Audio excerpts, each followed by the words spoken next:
Well, our chief correspondent, Kaveh Solokol, has joined Mark Schwarzer, Ash Williams and myself on the sofa. Kaveh, go on then. This is a big one. A lot of Chelsea fans waiting with bated breath. These links, Cole Palmer to Man United, where have they come from? What do they mean, Kaveh? I think that people are putting 2 and 2 together and coming up with 5. He's had a difficult season. He's had lots of injury problems. I think there have been some issues behind the scenes about how his injury problems have been managed. Yep. Sometimes he hasn't looked particularly happy when he's been playing for Chelsea, and when he's been scoring, he hasn't been celebrating in the sort of way that he used to. But I think that is just down to his injury issues. Yeah. But that has led to reports that he's not happy in London, he misses life in the Northwest. Right. He grew up being a Manchester United fan. Of course, he spent a lot of time at the City Academy. Yeah. So I think that's where these stories come from. I think it's likely that one day he'll play for Manchester United. Wow. But I don't think it'll be anytime soon. I was going to say, because what's Chelsea's stance on this from here in the room? I mean, if you speak to people at Chelsea, they just laugh it off. Yeah. They just like, this is not serious. This is like gossip. This is social media hysteria. Look, when they signed him, just over 2 years ago from City, he signed a 7-year contract with an option of another year. He did so well in his first season that he was given a 2-year contract extension. So he's got a contract at Chelsea until 2033. So Chelsea are pretty relaxed. He's 22 now. Yeah. He's going to be, I think, almost 30 by the time his Chelsea contract runs out. Yeah. So I think it's fair to say that, look, one day he would like to play for Chelsea. Mm-hmm. When I look at him, he's not... one day play for Manchester United. Yeah, of course. When I look at him, he doesn't come across as... somebody like John Terry, who's going to spend the whole of his career at Chelsea. Yeah. He's not like Chelsea born and bred. But he's very happy at Chelsea at the moment. Anyone you speak to at Chelsea will tell you that. Yeah. But like a lot of players, some players think, I'd love to play for Real Madrid one day. I'm sure in private moments, if you were to speak to him, he would say, one day in the future, it'd be nice to play for United. Well, that's it. Because, obviously you mentioned the contract there. Ridiculous, so long, right? It was 9 years basically. Add on to the 7. Is that now though? Is that so much of a thing? Because we're kind of looking at it now. It's like player power is proving everything. But player power, he's got no power. What kind of power does he have? Look at it from Manchester United's point of view. They don't have the money to sign a player like Cole Palmer. Right. I don't think they need to sign him. They've always got them. They get the money from somewhere. You're talking about 150, 200 million pounds to sign him. They would want him. They've got Bruno Fernandes at the moment. Who knows what happens when Bruno Fernandes retires or leaves.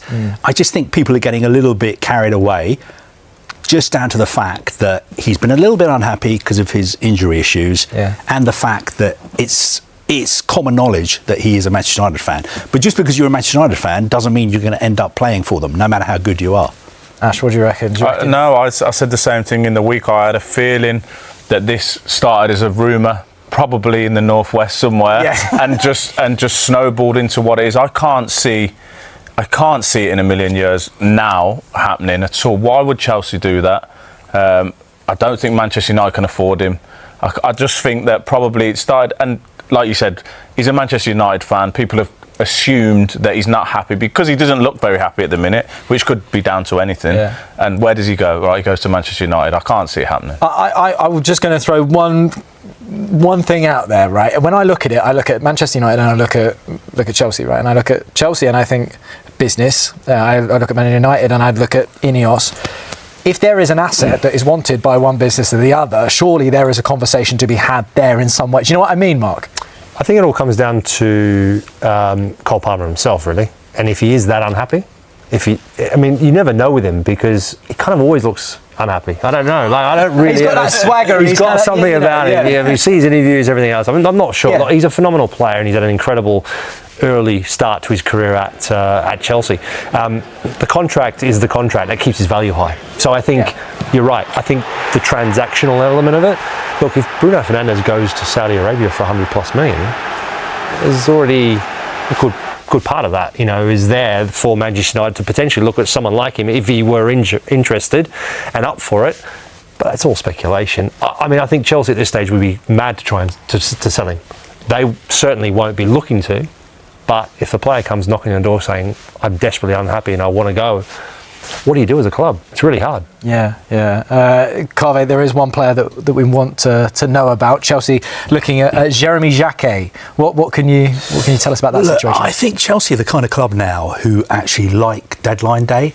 They like being part of the sort of show business and the drama. It's exciting. That's why we love you. Some clubs don't like it at all, but I think Chelsea like being in the spotlight. Yeah. So I just wonder if they have something up their sleeves for Monday.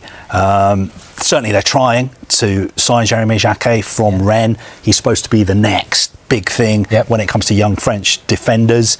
They're going to try and do the deal to get him now. Obviously Rennes don't want to lose him until the summer. I think the summer Liverpool would like to take him. Bayern Munich would like to take him as well. I think it's interesting that Chelsea recalled Anselmino from his loan at Dortmund, because that gives them the option of maybe sending him the other way on loan to Rennes, because Rennes really don't want to sell him at all. But I think it's really significant that Liam Rosenior really wants Jacquet. I think obviously he's managed in France when he came up against Rennes. Jacquet's always played really, really well against Strasbourg, and I think Liam Rosenior's remembered that. Right, what a few weeks it's been for Michael Carrick and Manchester United. They've beaten Manchester City and they've beaten Arsenal in his opening 2 games. Can they keep that winning run going? That's a question for you, Jay Bothroyd. Fulham this weekend, then Tottenham, West Ham, Everton and Crystal Palace. Yes, is the answer to that. I mean, if they keep playing the way they're playing, I definitely think so. They've been fantastic since Michael Carrick's come into the job. He's given them confidence. He's got them in a formation that they all look comfortable in to me. And there's been some big performances. Beating Man City and then beating Arsenal is massive. But now Manchester United needs to show the consistency. You know, Fulham, they're a good side, but definitely these next, 5 games, they're winnable. They should be winning them games. Again, Tottenham, yes, but West Ham, Everton, Palace, no disrespect to them, but Man United should be beating those teams. It's a shame to see that Dorgu's out now because he brought so much to them. Wing back, then left back. Now he's kind of playing left wing, but he's just going everywhere. To see him get injured now, and I think he's out for like 6 weeks, that's a big blow. But then Cunha comes on, scores a fantastic goal and just, slots right in there. So Man United are looking really good now. They've got really good options off the bench as well, and I don't see why they can't go and do more. We've got a couple of voice notes on this topic. First of all, Damien. Those 2 massive wins over the last week and a half have been amazing. So these sort of games against the mid-table teams like Fulham's and Palace, they've always seemed to make us struggle a bit more. Fingers crossed he can do it, but I think so. The team are playing in the right way. Everybody's there. Only Dorgu is out. Everybody looks strong. Yeah, how disappointing would it be for Manchester United to beat the top 2 but then not beat the mid-table clubs, as he says? Yeah, and that's been the inconsistencies that Man United have shown over the last few years. But I think the difference there of what Damien was saying is that when Man United play against Man City and Arsenal, you've got 2 teams that are coming out to Man United to beat them. These other sides like Fulham, Spurs, West Ham, Everton, Palace, they're going to be more disciplined. They're going to, be a low block. They'll probably play counter-attack football, and then it's hard to break down against those sides. So this is where now you need to have those players like the Brunos, the Mason Mounts, the Amads, where they can open up things, little intricate passes, scoring goals from the edge of the box. They need to turn up and put big performances in. And we've got a voice note from Kev. There's absolutely no reason why United can't push on, get results.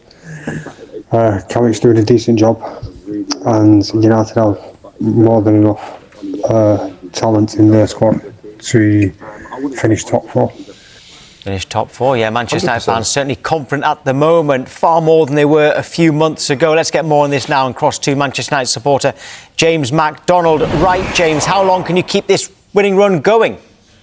Hopefully indefinitely, but obviously that's not realistic. No, I think the next couple of fixtures, as we've just said then, are quite kind to us. So hopefully we can kind of put a few more back-to-back wins together. And hopefully that lad can get his hair cut. Yeah, we were talking about that earlier on. I hope for his sake and yours that does happen. What do you think Ruben Amorim's thinking right now? Because Michael Carrick's doing all the things that you Manchester United fans wanted him to do, and it's working. I think he's counting his money. Well, that's I don't think he's thinking anything.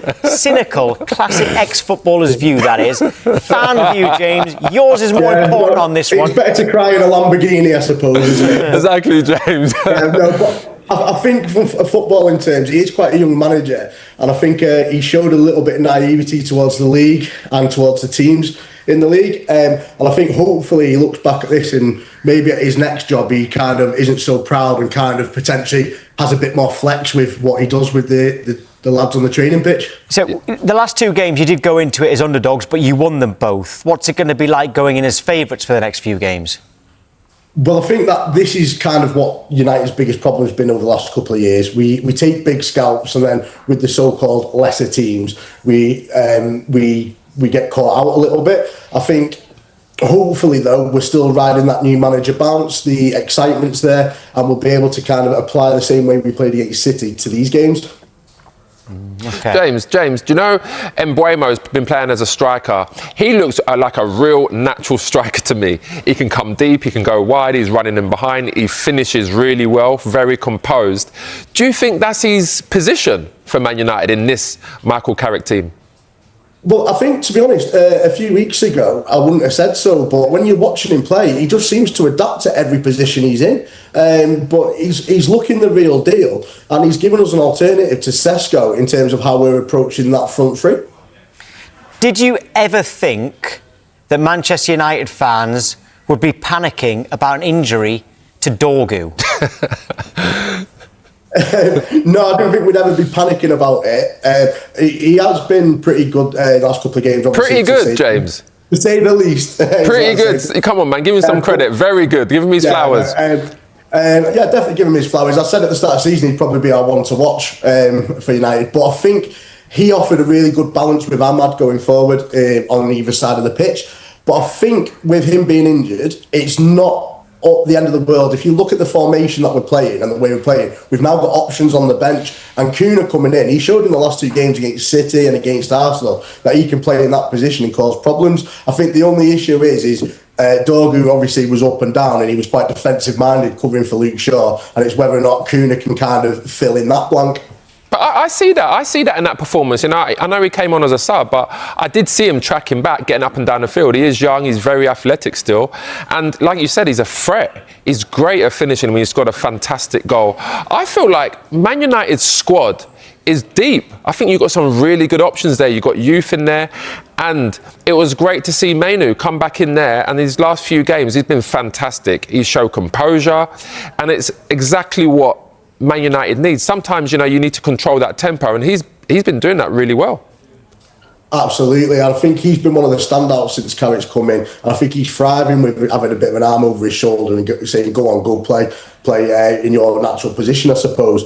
But I think the good thing is at the moment in this system, it looks like we've got some depth. In the last system that we were playing under Amorim, we didn't have the players to play that system. So when you looked at the bench, there was no match winners there. But you look at Arsenal last week, we get it to 2-2. You look at the bench, and you've got your Mainu, you've got Kuna, you've got Mount, you've got Sesko, you've got people who actually can ball in the net. And that's what I was saying. I think that's what Man United have that Arsenal really lack, is that Man United have shooters like they can score outside the box. You've got Mbeumo, you've got Mason Mount, you've got Cunha, you've got Bruno. You've got some players there that can score from outside the box. And when you're playing against a low block, that's what you need. I mean, that's why Arsenal struggled, I think, because I think teams look at Arsenal and say, you're not really a threat from the edge of the box. You know, you're a threat from wide areas, but right there on the edge of the box, centrally, Man United have that in abundance. Absolutely, got players with ones of like right and left foot there who could just put pressure on and score screamers, and that's what won us the game ultimately. It was counter-attacking, let them have the ball as much as they can, but as soon as you've got a sight on goal, take a shot. Don't worry about passing it around and doing passages of play. Yeah. Take your opportunities while they're there. And one thing I would say as well, I really don't like the fact that people out there, and some pundits as well, I mean, don't get me wrong, Roy Keane knows and loves the club, obviously better than I do, but I look at Michael Carrick and I say to myself, if he goes and gets Man United in the Champions League, winning games the way he's winning them right now, why doesn't he keep the job? You're getting closer to thinking that, James. You're getting closer to thinking, just give him the job. Not right now, Tom, but I think if he does well this season, you have to give him the job. Yeah, I mean, obviously the plan is keep an interim and get a manager you want in the summer, but he's put himself in the shop window. And if he keeps playing the way he's playing and we keep getting these results, how are you going to kind of go against him? If he's like this till the end of the season, it's going to be very difficult to kind of say no to him. And James, who is there? Who's out there? I mean, Ancelotti just signed a contract with Brazil till 2030. Who else is out there that you think, yeah, he would definitely come in and have this kind of effect on the team and get us over the line? Well, I think the two that I would say that I'd like at United, Enrique or Emery, and I think he'd turn down Real Madrid for us, definitely, with that nice Manchester weather. But no, I don't think... I don't think them two are quite realistic at the moment. Emery maybe, but I think they're the managers we'd go, and I think the managers we'd probably end up looking at maybe it'd be a Tuchel, Pochettino, or Glasner. So would you take Tuchel and Poch? Would you take Tuchel and Poch over Carrick if he carries on doing what he's doing? No, that's what I was about to say. Carrick carries on doing this, then that's a bit of a no-brainer. I mean, I think Carrick would probably stay around a bit more for the long haul, and Tuchel in the past, obviously, he hasn't been at many clubs for more than 3 years. So yeah, keep playing the way he's playing, and it's going to be hard to not pick him. Do you think the reason why people are doubting Carrick is because when Solskjaer came in, he done really well, and then obviously, took a turn for the worse, and he ended up getting the sack? Absolutely, we've had our fingers burnt before in the past, and because of that, I'm not sat here going, Carrick, give him the contract now, because Rio did that about Solskjaer and it ended up getting mean. No, but I think that is the case. I think we have seen in the past, we maybe jumped the gun a little bit with Ollie, not waiting till the end of the season and giving him the job, and then look how that turned out. So I think we've been a bit cautious. Yeah, okay, well, let's see what happens between now and the end of the season. Of course, that game at the weekend as well. Thank you, James. Mikel Arteta's work at Arsenal is being viewed in an even brighter light after the recent coaching shakeups elsewhere. With Chelsea parting ways with Enzo Maresca and Manchester United moving on from Ruben Amorim, the contrast is hard to miss. Arsenal has kept moving forward under Arteta, giving him time through difficult stretches, and now seeing the payoff as the club pushes again in the Premier League title race. It also raises a bigger question about strategy. While Chelsea and United are changing direction again, Arteta has been in place for more than 6 years, outlasting a long list of managers across those two clubs in that span. That stability has become part of the story, and it was a major talking point on the Seeing Red podcast with Tom Canton and John Cross. Beyond reacting to Amorim's dismissal and breaking down wins over Aston Villa and Bournemouth, plus Manchester City's loss to Chelsea, the conversation kept returning to one core idea: structure. Not just who is the coach, but how much power that coach has, and whether the club is built to support a long-term project. Cross pointed to Arsenal as a rare example of patience turning into real strength. He argued that Arsenal's willingness to back Arteta through the messy early phases helped create the stable position they're in now, and that this kind of time and support investment is what can turn a club into something truly solid. Canton's response was sharp and honest. Arteta's arc, he said, has almost become a problem for other clubs, because it tempts them to keep coaches they probably shouldn't. But at the same time, it's still the best example of what can happen when you hire the right person and actually give them time. And that time wasn't smooth. The discussion highlighted how Arsenal could easily have pulled the plug early. 2 8th-place finishes, then 5th, missing out on the Champions League, and a Europa League semi-final exit to Unai Emery's Villarreal. Any of those moments could have pushed a club into panic mode. Instead, the argument is that Arsenal recognized the bigger reality.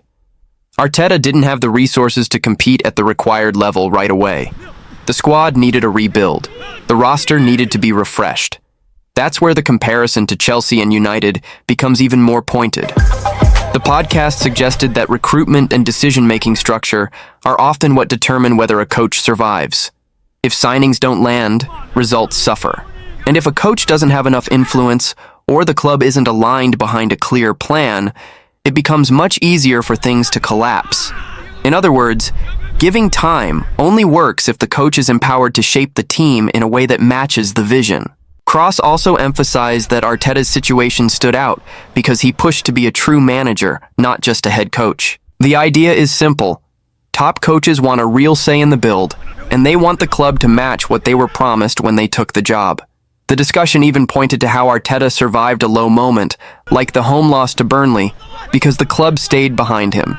And in that period, with fan pressure affected by the COVID-era environment, Arsenal were able to hold their nerve instead of reacting emotionally. Meanwhile, the big unknowns now shift back to Chelsea and Manchester United. Who replaces Amorim? And how will the next chapter look at Chelsea? The answers may come sooner than people expect. But for Arsenal, the reality stays the same. They're stable, they're moving forward, and they're still in the title chase, while others are starting over again. And that contrast can shape how people judge every manager in the league. Because when two massive clubs hit the reset button again, it forces the same question Cross raised on the show. Is the quick switch actually fixing the problem, or just delaying the real work? The bigger takeaway from the discussion is that time isn't a magic solution by itself. It only becomes valuable when the club's structure supports the plan. And when the coach has the influence to push the squad in the direction he believes it needs to go. That's why the distinction between head coach and manager kept coming up. The podcast point is that if a coach is expected to own the results, he usually wants a meaningful say in the decisions that shape those results. And if he doesn't get that, patience alone won't save him. That's also where Arteta's early struggles get reframed. Those finishes and setbacks could have become a reason to panic. Instead, they became evidence of why alignment matters, because Arsenal chose to treat them as part of a build, not a final verdict. And once the squad was reshaped the way the club believed it needed to be, the results started to reflect that long-term approach. So the repercussions aren't just about Arsenal looking stable, it's about how stability changes your margin for error. When you don't reset every year, you're not constantly starting from zero. You're building on decisions, learning from setbacks, and keeping a clearer identity. For Chelsea and Manchester United, the immediate consequence is obvious. They're changing direction again, which means the next appointment carries even more weight. Because every new coach isn't just judged on results. He's judged on whether the club is finally giving him the structure and authority that the role demands. That's why the question at the end matters so much. Who will replace Amorim, and how will Liam Rosenior do at Chelsea? Because those answers will test the exact theme the show kept returning to. Time, support, structure, and control. And for Arsenal, it's a different kind of pressure. Stability doesn't guarantee trophies, but it does keep you in the fight longer. And right now, while others restart, Arsenal get to stay focused on what they're already doing, chasing the Premier League title.